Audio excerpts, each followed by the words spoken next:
السلام علیکم جی ناظرین، آپ دیکھ رہے ہیں BLI نیوز اور آپ کو لیے چلتے ہیں آج کی تازہ ترین اپڈیٹ کی جانب۔ شنگھائی میں نمائش، پاکستانی اشیا چینیوں کی نگاہوں کا مرکز۔ پاک چین دوستی کے 70 سال مکمل ہونے پر چینی شہر شنگھائی میں ایک نمائش کا اہتمام کیا گیا، جس میں رکھی گئی پاکستانی اشیا چینی شہریوں کی نگاہوں کا مرکز بنی رہی۔ رپورٹس کے مطابق پاکستانی لباس اور دیگر اشیا کی نمائش کے لیے شنگھائی میں thread of Pakistan national costume culture exhibition کے نام سے ایک نمائش کا انعقاد کیا گیا۔ اس نمائش کے دوران پاکستانی ٹیکسٹائل، لباس، کارپیٹس، جواہرات، قیمتی پتھروں سمیت دستکاری کے نمونے بھی سجائے گئے تھے۔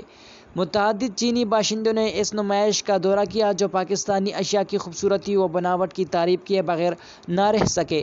اس نمائش کے آغاز میں منتظمین کی جانب سے سونے سے بنا ایک یادگاری سکہ بھی جاری کیا گیا۔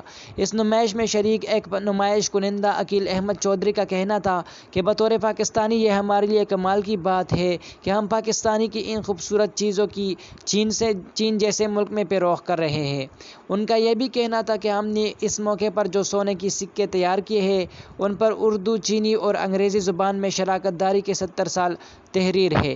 مزید اسی طرح کا انفارمیٹو اور نیوز اپڈیٹس ویڈیوز دیکھنے کے لیے ہمارے YouTube چینل BLI نیوز کو ضرور سبسکرائب کریں۔ اگر ویڈیو آپ کو اچھی لگے تو دوستوں کے ساتھ ضرور شیئر کریں۔